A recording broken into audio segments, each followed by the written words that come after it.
Scully continues her search for Mulder while the alien bounty hunter causes trouble. Agent Doggett has revelations questioning his appointment with task leader. And Gibson Praise skins his knee. This is not happening. Ow! I'm going to keep that in there too. I know you will, because I know how you work. I know how you work with those opening segments. How do I work? You always do your voice for the first half, and then my voice for the second half. Yeah. I am the closer. Right? I don't think there has ever been an episode where I am announcing first and then you come in at the other end. No, there hasn't. I'm not, we've talked about this. There's no what? I don't even know why I say the first line. I should just come in. I said that like 4 seasons ago. You should just do the second sentence. He's like, no, I'll just do it all. Because maybe one day you'll be like, oh, Andrew really. You know what, Andrew? First part. Maybe I'll change it up when you're not thinking about it. When I least expect it, I'll be listening. Go. If you're first, I got top billing this season. Holy shit! Somebody is getting their panties in a bundle here. He's bringing it out in front of everyone. This is how the magic gets made. You know what they say about sausages? You don't want to see them being made. Here at the sausage party, you don't want to see the sausages being made. Nope.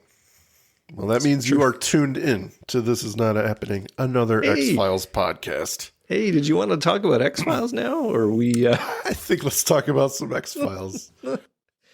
Well, it would not be an episode if Andrew and I weren't disagreeing about something. So welcome, everyone. I have it on good authority. That's why half the people listen to us. Absolutely. Because of our good-hearted banter. You know what, Andrew? That's why I show up, honestly. That's all you live for. I understand. Well, we're here talking tonight about episode 2 of season 8, Without. Because, Mike, this show would be nothing without you. Thank you, Andrew. I feel the same way about you. Oh, and look at that. We made up real fast. We made up. We're going to have our own shippers. People are going to think there's something going on. Well, we have met in person. Physical contact. It's true. It's happened. Well, this episode aired in November 2000. This is the second of 2 parts, the exciting conclusion to season 8's opener. We didn't say, but this one was written by Chris Carter. Both parts, which explains a lot. Explains an awful lot. That's all you got to say. Yeah, that's right. I would love if one of the season openers was written by Vince Gilligan. You know what? That would be interesting. But at the same time, I don't know that they would give him full creative license to do that. That would pass through Chris Carter's hands, no doubt. Yeah, I think he'd be like, we're just going to do a few edits. We're just going to do a few little nips and tucks here, this here script. Where's all the conspiracy stuff, Vince? Why are we just following them around? But capably directed by Kim Manners. Clearly he is pulling his weight. And I neglected to mention last week, and I think it's worth talking about. Oh. The episode Within was dedicated to Jim I was Eng. Just going to say that. Yeah, which we did not mention, really should have. He was a member of the production crew who died during the filming of Within. 6 other members were injured. Yeah. He was on some scaffolding on the Fox set when it touched a high-tension power line, and they were all electrified with like a ton of volts. Not good. So, tragically, he died. And, poor Jim Eng. And he was a worker on the show for quite a while. And really sucks. Obviously, when anyone dies, but especially for a TV show. You know, it's make-believe, and they're putting their best work out there, and then to have something awful like that happen out of nowhere. Yeah. Unfortunately, it was a production issue. Apparently, they had no right to be as close to power lines as they were. So there was some lack of, I guess, worker safety. Yeah. Let's say lack of worker safety attention. And unfortunately, it cost someone their life. So absolutely worth mentioning. And cheers to Jim Eng after all these years, working on a show we all love and dying doing what he loved. So, well, bueno. The other interesting note in this episode, and not talking about within and talking without, this is one of the few times the production staff chose to use motion control technology. And this is used at the very last scene of the show, so I will mention it again then. But I have my thoughts about whether or not they actually needed to do this, but it's interesting tech at the time, choosing to use it. But other than that, it's going to close up this season opener. It's going to answer all the questions. It's going to set us off on a new path. Mike, are you ready to go without? I am. I'm excited. Let's do it. Okay. Mike, we open on a desert landscape at night. The crickets chirping as the moon casts an eerie shadow over the dunes and trees. Scully narrates a monologue at the beginning of the second part of the two-parter. As we descend with the camera, Scully tells us of otherworldly beings traveling through time and space, unimaginable to us, the dark work going on in their impossible machines. A light illuminates the darkness as we see a huge alien UFO landing in the desert and then becoming still and fading from sight. Credits. Another quick opener in these two. I kind of like that. We're getting right in the action. Get a little snappy. Definitely taking their time to get us into the episode. Just boom. Here's the opener, 30 seconds. Let's get to the story because they do have a lot to unpack. And I think they know that for this two-parter here. Yeah, time is going to be crucial for this episode. They got a lot of things to finish off. So we're going to pick right up where we left off from within, where Mulder, in quotation marks, has forcefully taken Gibson to the edge of a cliff face in the Arizona desert. But our new friend, Task Force Leader Agent John Doggett, has caught up with Mulder and Praise and now holds them at gunpoint.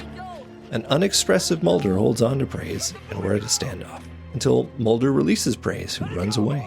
Doggett tries to get Mulder to cooperate, but Mulder refuses, and then walks backward to the cliff edge. And then, as Doggett rushes up to stop him, he falls over, Mulder does, as Doggett watches. Meanwhile, a troop of white shirt, tie-wearing FBI agents rush over. The camera tracks to Mulder, lying broken at the base of the cliff. But his eyes open, and he gasps. Mulder's still alive. How is that possible, Mike? I don't know, man. This might be his new superpower, Andrew. I know you talk about superpowers all the time. Do. He's now demonstrating a vulgar display of power. Not just predicting what's going to happen in the episode. No, not just accidentally reading people's minds. He's full on superpower now. He can leap tall bounds and get crushed at the bottom of a canyon, but walk away and just put his bones back in place.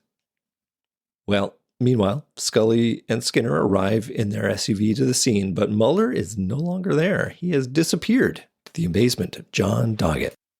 Where is he? Where's Mulder? I don't know. You don't know? I heard an agent say over the radio that you saw him. Oh, yeah, I saw him. I saw him back right off that cliff there, and I saw him fall right over there. And where is he? He's gone. Come on, he can't be gone. Yeah, he can't be, but he is. That cliff there. He fell from there. It's impossible to fall like that. A cop sees things. Man drops 5 stories, dusts his head off, and goes back to work. An old lady gets shot point blank in a Chinese restaurant, plucks the slug out of a Heck Fu Young. But even if Mulder survives this, what he does then is too much. You got your point of impact there where Agent Scully's standing? Clear and identifiable. And a set of tracks here leading down to the wash. Look at these tracks. What do you see? Mulder was running. It wasn't Mulder. That's the one thing I'm sure of. It may have looked like Mulder, but it wasn't Mulder. I told you I knew Mulder. Okay, maybe I didn't know him that well. But I know who it was up there, and it was Fox Mulder. I'm sure it did look like Mulder, and you have every reason to believe that it was him. But it was not Mulder.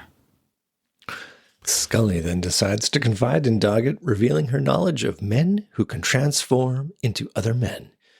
And when Doggett goes to ask a perfectly good clarifying question, Scully finally answers. He's alien. A bounty There it hunter. is. There it is. She's a believer now, Andrew. This is it. This is it. Well, it's the only reasonable explanation to the shit we've just seen here. Well, the bounty hunter is looking to collect Gibson Praise, who is part alien, to take him back to his ship where they believe Mulder is. But there is no other explanation, and we all know what that means. More shape-shifting shenanigans. What do you think of Doggett's dogged decision to ignore the evidence and sort of hand-wave it, walk away? Hand-wave the fact that Mulder ran away from the impact scene? Or, I mean, he's not just going to go, okay, I believe you, Scully. Mm-hmm. I mean, I do really appreciate this scene in the sense that he's laying out the facts as he sees them as a police officer who is now an FBI agent. Yeah, I think that is very smart for Chris Carter to write like this. This gives us a peek into who he is. We didn't really get that 100% in the first episode. So it's nice to, even in just this short scene, have him piece things together and let us know his train of thought. I mean, of course, Scully, she's letting it out. She spent an entire episode kind of deflecting his questions about saying something incriminating. Mm-hmm. And she tells him flat out, it's an alien. So is he going to believe it? No. But, he still has to figure out how this happened. And I love his witty rejoinder when she says, what's your explanation? The complete silence and walk away. Yeah. It's like the truth is staring you right in the face and you got nothing. And this won't be the first time either in this episode. Even that, though, I mean, it's asking someone to just make that leap out of nowhere. No, don't get me wrong. It's on point because obviously he can't just immediately become a believer.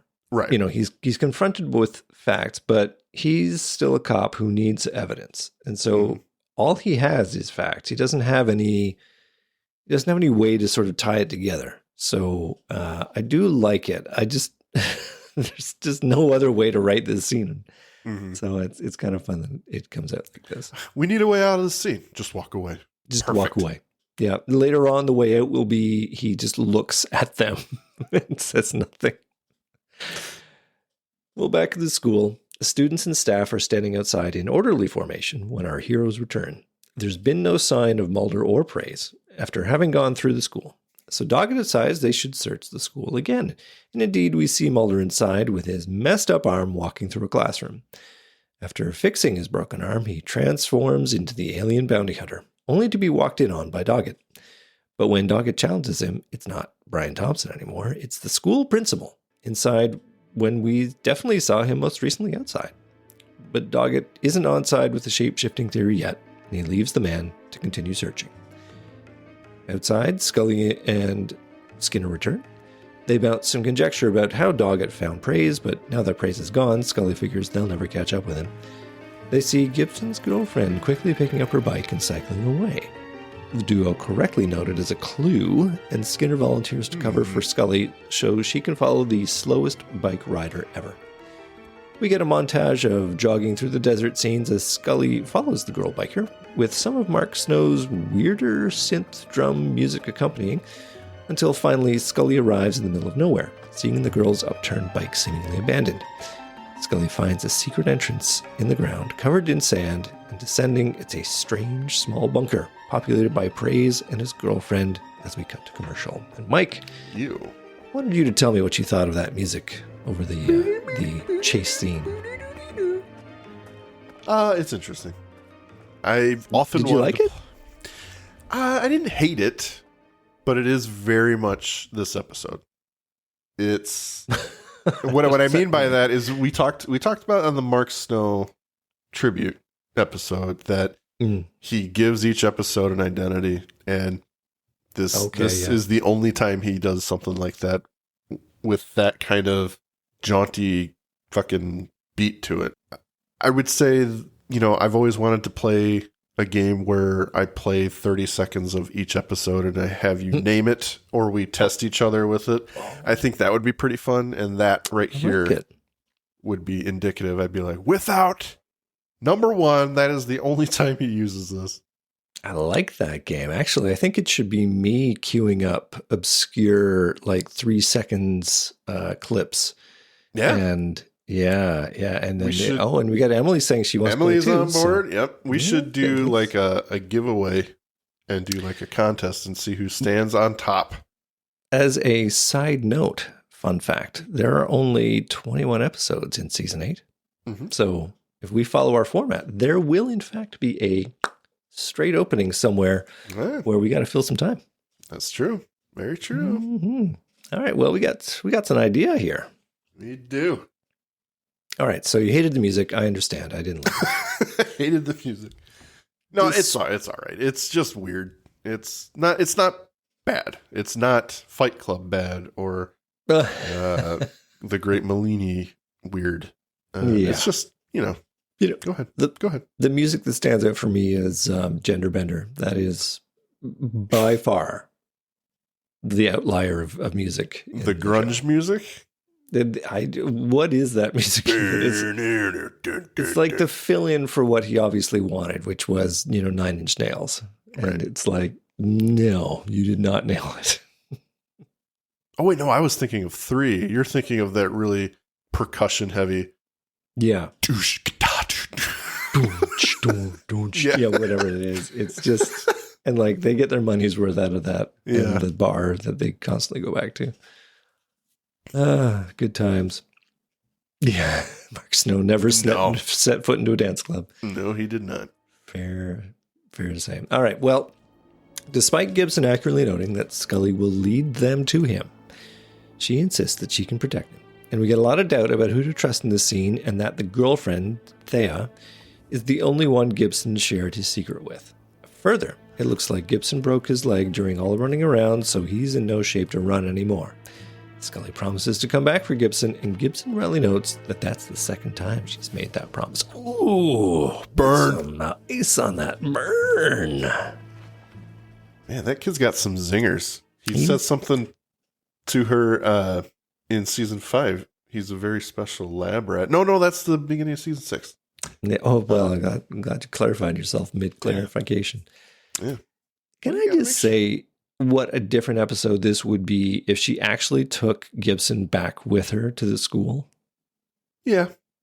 Would be different. Shorter. I mean, he'd be like, yeah, that's the alien bounty right there. Back of the neck, shoot him, boom, done. To be fair, though, she can't exactly get him back by herself. Well, and that is why we had the leg injury. Right. Conveniently. 100% it's that they can keep them separated. Yes. So good job, Chris Carter. Good Clever job. girl. Yeah. Later on, it's dark and the agents peel off in cars while Doggett and a few others stick around at school. Doggett's getting a call from Kirsch, who is not at all impressed that they've found and lost Mulder. Skinner, meanwhile, has figured out Doggett's place in the system. Kirsch is making Doggett a pawn in this game. All right, you painted me the picture, now put it in a frame. All right. You got a good rep, Agent Doggett. You don't compromise, you don't quit. You're a damn good FBI agent, best of the best. A lot of guys put you in the director's chair one day. Which is why you've been set up to fail. There's no amount of search and rescue or rolling cordons or eyes in the sky that are going to turn up Mulder. It's just the wrong approach. It's not a question of approach. It's the only approach I got. The only way you're going to find Mulder is to give in to the truth. To listen to Scully. But even then, say you do find him. Even then you lose. You put anything about aliens or UFOs or alien bounty hunters in your report, Kirsch will ruin you. I'm betting that was his plan. Gotta say, love me that scene. It's probably some of the best Skinner we've seen in a while. Good stuff. And it puts it in a nice little frame, as Doggett says. We have kind of complete clarification as to what Kirsch is doing, and we have no reason to doubt it at this point, because we did, since the first episode, get an inkling that Doggett was not in charge of everything. Something was being done behind his back. So Yeah. there was that seed planted there, and this kind of solidifies that. Yeah. Well, Doggett calls over to his agents. Where is Agent Scully? And we cut to an agent inside the school who sees her walk in. But then from the desert, near Doggett and the others, walks Scully. To the confusion of them all, we get some more back and forth to confirm that, yes, in fact, Scully is impossibly in two places. Scully knows what's going on and tells the agent to not let her out of his sight. The agent goes to comply, but then fake Scully catches him in an impossibly strong chokehold, only interrupted when Scully and the other agents arrive in the nick of time. The chase ensues, Red chasing Redhead, but then they lose her. Who has the bounty hunter transformed into now? Unsurprisingly, the choked agent is less than thrilled to be treated by Scully, who he believes is the one who choked him. Scully hammers home the point that there were two Scullys, and how is that possible? To which Doggett and the other alpha males can only stand in dumbfounded silence. Finally, our camera lands on Taya, who is impossibly here, where we saw her last with Gibson Praise in their desert bunker. Wait, actually, it seems that's totally fine. I guess you just cycled back, because the actual bait and switch is that Taya sees a man's bloody hands, one of the agents who is clearly our alien bounty hunter. Or is he? Ugh. Mike, who's the alien bounty hunter? That's confusing, Andrew. You got me confused there. I don't understand what they're trying to do in this scene here. The alien bounty hunter is anyone, Andrew, and that's who we're supposed to believe it is. So right now, it's the man who is the agent, dude. The agent who's been with us since last episode, who is interrogating. He's taking statements, man. That's who he is. But yeah, now he's taking names. Well, the bloody hand is meant to imply that he's like bloody hand person is not a good person, right? But right. I think they really are trying to imply that it's Taya in that camera, because literally she's in the bunker with Gibson. Like she didn't walk back with Scully. Mm-hmm. Well, they're laying little clues, little hints. So we can get into it now, or we can wait till the end of the episode. We'll wait till the end of the episode. They know we know what's going on. Yeah, you go ahead. All right. Well, we cut to the shimmering Arizona desert, where we get to see yet another scene of torture inflicted upon Fox Mulder, who is trying like hell to get out of this show. But we don't have long to endure, as it's just a bait to let Gibson Praise be startled out of his sleep and then fade to commercial. Fox Mulder's new frickin' superpower: startle people out of their sleep. This is all it is. This is actually shots of David Duchovny trying to leave set, but they won't let him. So they've strapped him to this chair, and they're going to tear him up. They're going to pull on his little cheekies. David, we have one last scene we need to shoot, and then you're all good. This is done at the end of season 8, and they just spliced it into the first couple episodes here. Chris, I see this is a 4-day shoot. That strikes me as long. Why does the shoot say indefinite? Yeah, why does it say costume not necessary? Costume not necessary. Yeah. And have your paperwork in order for your will. Can my stunt double be in on this? Because I feel like I don't need to be here for this one. Well, we cut back to an ambulance arriving at full siren to take our injured agent away. His name, by the way, is Agent Landau. Landau. He's going to get his own show one day. Hell of a night at the Flemington School for the Deaf. Scully takes advantage of the chaos to jump in her truck, stopped only by Skinner. She's not sure who to trust. She jumps in and locks the doors, but Skinner has the keys. Get out of the car, Scully. She gets out and draws down on him, and he on her. But she won't believe him, and he finally acquiesces, lowering his gun and turning around. He says he knows her secret, and eventually he manages to snatch her gun away. I don't like pointing guns at pregnant women any more than I like them pointing guns at me.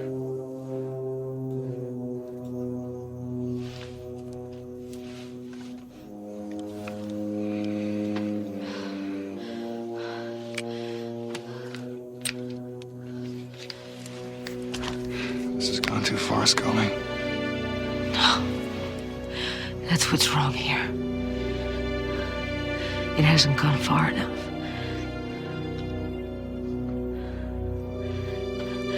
those car keys. And what do you think you're gonna do? Look, we are being hampered here by the FBI, by John Doggett, by doubt, by our own mistrust. Whatever it is working as long as we let it. You told me Mulder wouldn't allow it. Wouldn't let me ruin my career over this, over him. But what about you, Scully? I mean, my God, you've got even more at stake.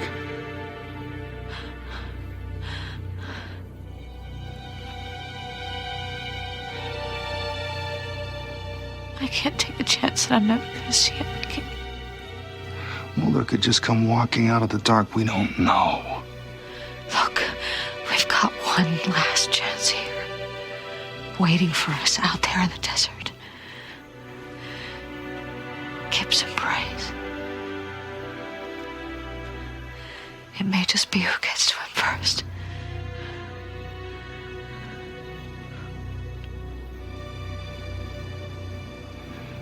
Get in the car, I'll drive. And so the two of them drive away, unhindered by anyone, but noted by girlfriend Taya, who apparently the battalion FBI agents can't keep contained in the bunkhouse because maybe, Mike, maybe that's not actually Taya. Huh? Mm. But first, I think you had a comment you wanted to make about some of the text in that previous scene. I don't know if you saw me shaking my head in I was shaking my head internally. But utter disgust. Thank you, Chris Carter, for those quality lines. Utter disgust. I don't know if anyone caught that in the middle of that extremely important scene there, but Skinner's line. No, wait, no, what did he say? Fuck, I can't. I'm so distraught by it. This has gone too far, Scully. And she said, it has not gone it far hasn't gone enough. far enough. I'm like, it's one of the worst taglines for a movie you've ever heard. It makes no sense. Like, what does that mean? I waited for him to sort of quirk his eyebrows and go, what do you mean by that? that makes no sense, Scully. Yeah. Do we need to choke more FBI agents? What are you actually getting at there? We need more confusion, Skinner. We need more confusion, more death. She could have just said, I need those car keys. Seriously, if they had just cut those two lines out of there, or maybe keep Skinner's line in there, that's fine. Scully's little rejoinder there. It's so movie. It seriously pains me to listen to that. Yeah, some quality Chris Carter stuff right there. Hasn't gone far enough. It's that time, everyone. The Magus Media Production sales pitch. Please check out our homepage at magusmediaproductions.net so you can stay up to date on all of our shows. Check out our Facebook group, facebook.com/groups/Magus Media Productions, both of which have our Discord link on it, where you can join us for live shows as we record them for future release. At Magus Media Prods on X, our Patreon, patreon.com/magusmedia, where a $5 donation will help us keep the lights on and bringing you new content, and you get some stickers. Thank you for your consideration and support. Skinner and Scully arrive back at Gibson's bunker, only to find that he's gone. They do find Gibson nearby, looking out into the desert night. He's here, says Gibson. I can hear him. But Gibson's got a really bad fever. Maybe his leg wound is infected. So they're going to take him to the hospital. Gibson drops a bomb. You're so close now. And so Scully decides to stay and have a look around. Skinner arrives at the McLaren Regional Hospital. Side note, McLaren is the last name of one of the show's producers. Coincidence? And he checks in Gibson. He's a boy in trouble. Gibson wakes with a start, looking into the empty hallway. We cut back once, then again the hallway, and then we see that Taya has arrived, looking meaningfully menacing. Really, the giveaway is Mark Snow's score, which is trying really hard to tell us that this non-emoting child actor is in fact a towering alien bounty hunter. So, fun fact about shapeshifting, you can change into small things as well as... I really wish they would have introduced like a little person shapeshifter, alien bounty hunter. Yeah. One with an attitude. Yeah, that would be great. Episode. But no. Apparently, Brian Thompson can shrink about 3 feet. Yep.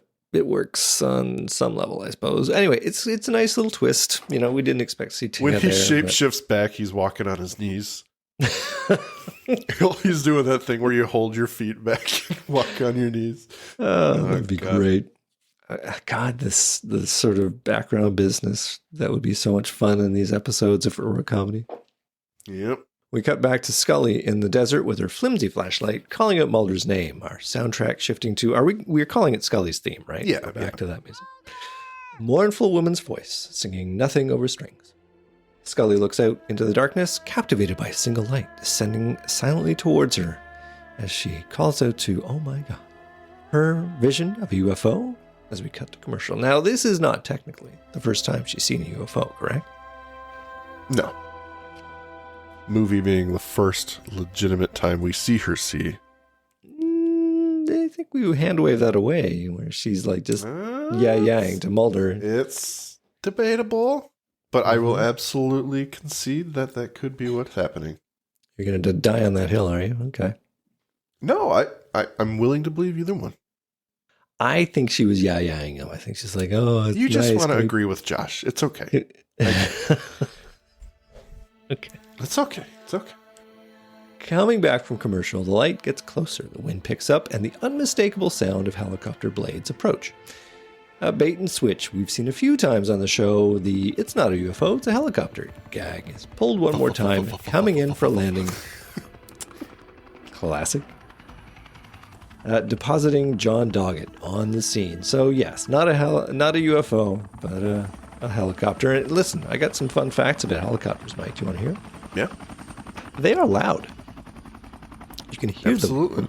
You can hear them from miles away. But she has to contend with that music. That's playing. It's not just music for us, Andrew. That is playing in her head. It's diegetic all the music right time. there, right? She got a little ghetto blaster in the background pumping out her tune. No, this is all in her head. That's what she hears until, she kind of comes to and wait a minute, people are talking to me. Something's happening. We've got a little Scully soundtrack going on here because we've got the Moby tune. Yep. We've got this tune. We've got Don't Look Any Further, another classic Scully banger. Yep. Any other songs? Maybe from Never Again? There's Never Again, the tattoo song. Yeah, however that goes. That's, boy, you made me think of it right away with that amazing rendition. Another thing about helicopters. Song. Go ahead. Helicopters don't fly particularly high, especially in the context of ferrying Doggett from point A to point B. It's usually somewhere between 500 and 1,500 feet. And while I am content to believe that Scully is in the right frame of mind to accept that there might be a UFO in the area, she's always been cast as a scientist, so I find it hard to believe that she'd leap to the conclusion it's a UFO. But then the script goes to great lengths to bend the laws of physics to make her and us believe it might be one. So fine episode. It might have been a UFO. It wasn't a helicopter until it needed to be. That's just the way it was. Oh boy, Andrew. You can't appreciate good little walk down make-believe lane, can you? You just gotta... I don't know how you watch this show. I can't, the more we talk and the more episodes we do, it's like you come at it. Drain the fun out of everything. No, it's like mind-boggling. I was thinking about that the other day when I was editing an episode, or the last episode. It's like, man, Andrew and I met on another podcast about the X-Files and how much love there was for that show. How is he there? And how is he doing a show about how good this show is, or reviewing the show in general terms? But man, Mike, if we both love the show, there would be no sparks. I'm not saying you can't. I love it differently than you. Listen, people can love in different ways. Absolutely, they can. And my love, but it's not. It goes beyond sharpening my carving knife up so that I can take little pieces off the show. But it goes further than that. Like, how do you enjoy any form of media for consumption on a large scale? I certainly enjoy taking little bits and pieces off of lots of things, but in this case, I take a little exception to the bait and switch about helicopters that they have done a number of times, so much so that I feel like she should be like, oh, wait a second. That's not a UFO. Fool me once episode. Fool me 13 times. Exactly. Shame on me. Well, Doggett stomps his way over to Scully and they get into a shouting match about what is going on. You've seen this crap for yourself now. How do you explain what took place today? Let me ask you something hypothetically. If you were to find him out here, or this ship, or this alien bounty hunter, what would you do then? I know what Agent Mulder would do. He'd do whatever it took. You mean lie? Like you've been lying to me. And flout orders like you've done every step of the way on this thing. Is that what it takes, Agent Scully? Give a little, get a little, Agent Doggett. You knew where the kid was. You knew where the kid was, and you wouldn't tell me why. What kid? I don't see any kid. You're lying to me again. Assistant Director Skinner took him from here to the hospital.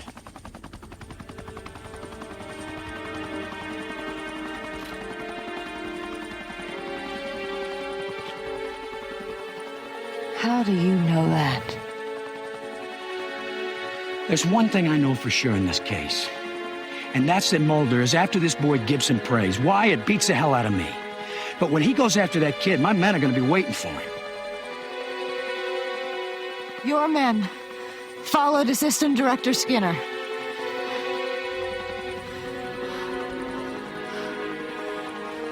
Hey, where you going?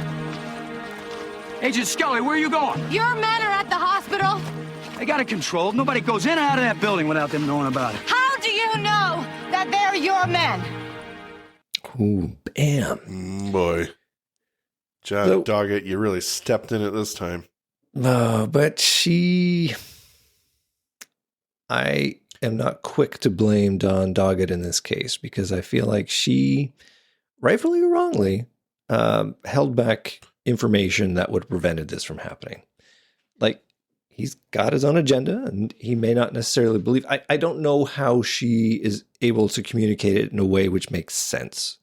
Mm-hmm. And they've had a little episode of not being able to trust one another. So I actually am fine that this played out the way it is. It's unfortunate is what it is. Yeah. But she gets on her high horse a bit there, how she looks at him to say, your men, you have screwed up, my friend. And he has objectively, because we as the audience know what's going on. Yeah. But from his point of view, I think he did the right thing, honestly. You can't trust her. Well, from a human point of view, absolutely. He's doing the best he can. I don't think he did anything wrong with all the information. I think it's just a matter of, he was not given that information, and so there they are. Choice. Well, we get a great scene which sums up some points we've hashed over these long 7 seasons. Doggett calls it the fact that the agents usually have no plan at all, not even the capacity to make a plan when it comes to dealing with these paranormal events, other than to run at it with flashlights and guns. But it's also worth calling out that Doggett's a curious character in this moment. He's clearly smart, but not smart enough to connect the dots that an imposter could have infiltrated his men and that he's led them straight to Gibson Praise. So everybody's wrong in this case. Everybody's wrong. And I kind of like that. Mm-hmm. It's good stuff. We end the scene with a captivating shot from the UFO's perspective, mere meters from Scully and Doggett's confrontation. Shielded by a cloaking field, we see the helicopter take off with our agents, leaving Mulder in the clutches of the aliens on board the ship as he calls out Scully's name.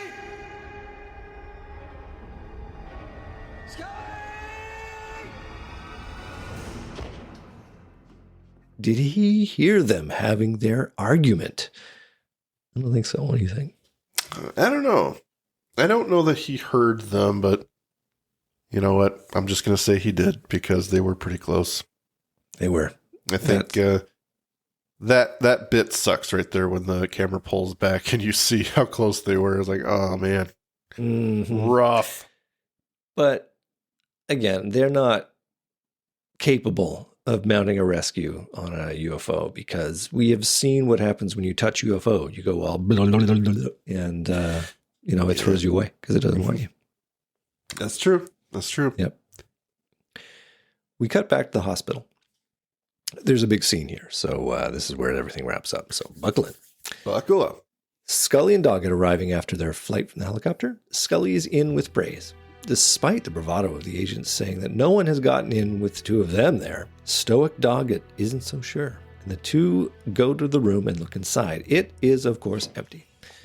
Scully launches into a room-by-room search. Doggett and his agents search Praise's room. The window doesn't even open, so how did they get out? And then Doggett hears movement in the ceiling. Scully continues the search, then hears Skinner behind her. She doesn't really trust Skinner, keeping her gun trained on him. Skinner reveals he got out through the ceiling, and he's not sure who to trust. Meanwhile, Doggett searches the ceiling, pushing aside the drop ceiling tiles, and inside his flashlight passes over the corpse of A.D. Skinner. Scully continues her standoff with fake Skinner until her gaze passes over Gibson's reflection in a window, with him shaking his head no. Too little, too late, as Skinner grabs her gun and her, hurling her across the room to smash into a glass-fronted cabinet. Skinner turns to leave, grabbing Gibson up in the process, but Scully manages to grab her gun and, with, as we know, her amazing marksmanship, shoots him square in the back of the neck. As the green ooze flows out of Skinner's neck, he tumbles to the ground. The agents search for Scully as we see fake Skinner transform back into the alien bounty hunter, and then quickly decompose into a pile of green goo. Scully breaks down, perhaps the thought of having shot Skinner, but not Skinner, while Doggett goes over to act as a proxy Mulder, takes her in his arms. Wow. What an action scene, Mike. What did you think? I like it. I mean, it's intense for... It's been a while since we've had one that's actually been pretty good. I think this one ramps up the tension very well right before we get to the hospital, and then carries it all the way through this little chase scene. Yeah. And then that clever little indication from Gibson, even though we've seen Skinner's body, or not body, but laying corpse in the air ducts. Yes, yeah. He's a corpse now. Yeah. We've seen that. We know the truth. But him telling Scully the best he can in that kind of reflection, I think that was a cool little way to do it. Mm-hmm. And yeah, I mean, Scully being forced to shoot, even though she's not 100% sure, the man that she trusts right now in the back of the neck is probably pretty traumatic. I like to think that she thinks that the alien bounty hunter only takes the form of people that he's killed. Yeah. So that she's reacting to the idea that Skinner is not okay. Like the fact that this guy had praise meant he got past Skinner. So what happened to Skinner? Absolutely. So totally fine with all that. Later, Kirsch debriefs Agent Doggett, leafing through photographs of the green goo and an apparently recovering Skinner. He remarks that it was lucky that it all happened at a hospital. Kirsch takes the opportunity to try and hang Doggett out to dry. He's not happy about the facts Doggett has chosen to put in the report. Mulder falling from the cliff and disappearing, and an agent having his throat crushed by an assailant who also disappeared. The two share an uneasy moment. Kirsch seems prepared to let Doggett keep on, and sends him out to get the real answers. Which leads us to the first of two epilogues. Doggett visiting Scully at the hospital for some post-game recap. Skinner and the throat-crushed Agent Landau, are both going to recover. Gibson praises a ward of the state with special protection. But the real story is that John Doggett has been assigned to the X-Files, and Doggett leaves with a bomb of an olive branch. Whatever they may disagree on, he'll find Mulder. And in our second epilogue, we see Mulder in his alien chair. The camera rotates smoothly around him as no less than 5 clones of the alien bounty hunter emerge from the shadows to loom over him ominously. He is not going anywhere, it seems. That, my friend, is the episode. That's good stuff, man. It is. I think it ends pretty well. I think I get caught up in the emotion of something. So I think there's a good series of events here. Like I said, from ramping up to, how do you know your men are your men? And then all the stuff in the hospital, good stuff. I believe 100%. I joke about Scully crying all the time in season 7, or not 7, 8. But, this is one of the moments when she's got to kill, essentially, the alien bounty hunter who has assumed the shape of Skinner. Like you say, all she might know at this point is that he's dead. So I believe that she would break down after such traumatic things happening back to back to back in this series of events here. So Yeah. especially with it culminating in the death of, or possible death of her friend. So 100% believable, and Doggett coming to her aid at that point. And then we've got this tense moment between John Doggett and Kirsch, where he actually stands up to him and says, you know what, you're trying to maneuver me, and you knew I would fail at this because that was the point of assigning me to this. So there's tension there. We like Doggett because he's coming around not to believing, but to realizing that there are forces outside what he knows. And that positions him as a protagonist to align with the viewers, right? So he's still an outsider, but he's coming around to believing what our characters have to say. Yeah. And I think that's a really cool way to do it. So, and then finally with him being assigned to the X-Files, I think that's pretty awesome.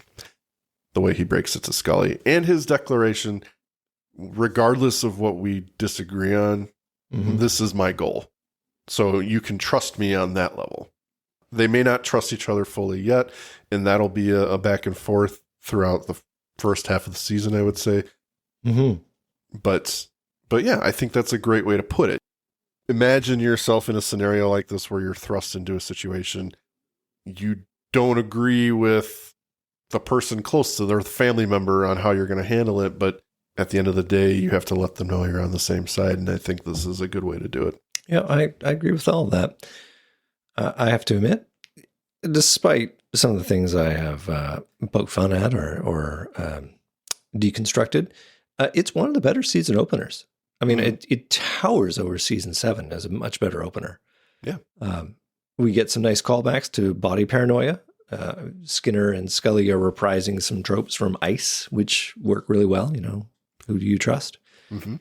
And also some nice development with the relationship between Scully and Doggett, as you pointed out. It starts here, and it does not speed towards them working as a great partnership. Like it's going to be a slow burn of getting to know you, and there are going to be some missteps, which I really appreciate. You know, it speaks to a changing method of how they are writing these characters. As you know, I've had some complaints in the past about these hugely traumatic things that happen to the characters that have no weight on them from as the episodes go forward. Maybe it comes up in the mythology story arc, but in season 8, it looks like this is really going to ride Dana Scully's character. You know, this missing Mulder, and you know, it's always going to be there. It's going to change how she plays that character. It's going to be a while before she laughs heartily again, I think. So I like that a lot. Since Skinner's been firmly planted as a good guy, we need to put a new bad boss over them all, hence Kirsch coming back to play, and no doubt we're going to see some complicated machinations from him in the future.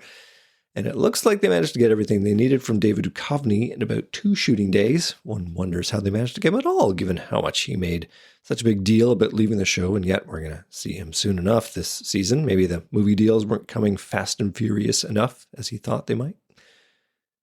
If there's anything else I'm going to be let down about, it's probably 2 things. I think they critically underused the lone gunman. I think they also underused Gibson praise. It's not like Scully doesn't know about Gibson's ability, and frankly, keeping him apart from the FBI crew at the school does not actually help anybody. I think I've already gone into the busted knee business. That's how they managed to keep him apart. Good for you, Chris Carter. That aside, it is a really good episode, and it's a great kickstart to what's going to be an interesting season. I will give it full credit. Good stuff, man. Good stuff. Yeah, I definitely enjoy this one. Just the introduction of a new character that we get to spend some time with. And he's got real motivations. And I believe everything that comes out of his mouth, even though he's brand new and we don't know him.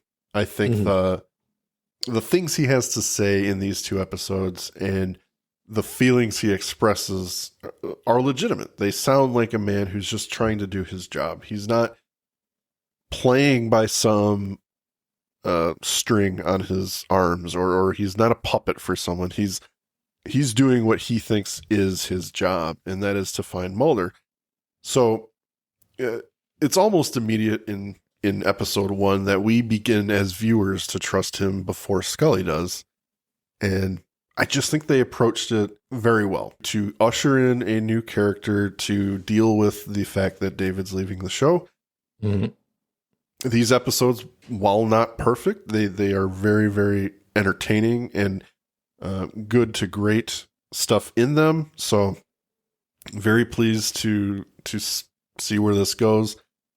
Again, as a first-time viewer, I was sold on Doggett by the end of the first episode. So yeah, even more so by this one, because you feel that he's starting the journey with us. This is the springboard into the season. So I'm now going to be assigned to the X-Files. So I think a reason that Doggett plays so well, he's a real everyman kind of character. Yes. Like, obviously he's more than just everyman. Like, he is a highly trained FBI agent with a lot of experience. Skinner calls him out as like so good that he might be the director one day. You know, he's clearly really good.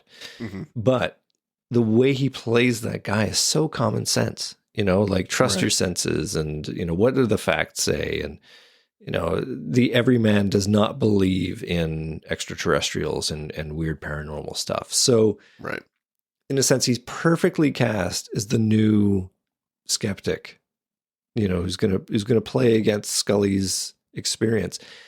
And they don't do this that much in the episodes going forward. You know, she really does become the authority. But I kind of wish they wavered on her authority. Like she said, look, this is another version of me would not agree with this, you know, or I'm only saying this because I happen to have seen this thing actually exist, you know. Like, I don't see them toying with the idea that she is anything but a full believer now. And by necessity, because the show works best when there are two oppositional forces. Yes. Like our show. Like our show. Well said, Mike. Well said. And with that, do we have more that you wanted to say about this episode without, or shall we exit without more discussion? I think we have done it great service. I'm excited to get into the rest of the season and spend more time with the new agent and how he's going to relate to Scully's nonsensical paranormal bullshit. Classic trope. Looking forward to it. Very excited. So I don't think we need to go over it any more than we have. I think we've summed up this one pretty good. Much better 2 episodes than season 7's openers. So yeah, absolutely. Not a hard bar to jump, but still. That is for sure. Well, with that said, Mike, I will give you the final word for tonight's show. All I'll say is be sure you know who you're talking to. It could be an alien bounty hunter coming to kidnap you. So be safe out there, everyone. Thank you for listening to today's episode. If you liked what you heard, please rate and review on your podcast app of choice. Andrew and I would be eternally grateful to you fine people for helping us expand and get the word out. Also, we've got a killer group on Facebook. Feel free to join in on the discussion at facebook.com/groups/thisisnothappeningpod and become an official member of the syndicate. We do polls and we have questions for every episode to give you guys the opportunity to chime in and possibly let your voice be heard on our recordings. And please join us on our new Twitter at tinhxfilespod, no dash, to stay up to date on everything, moment to moment. Thank you, and remember, don't stop swimming.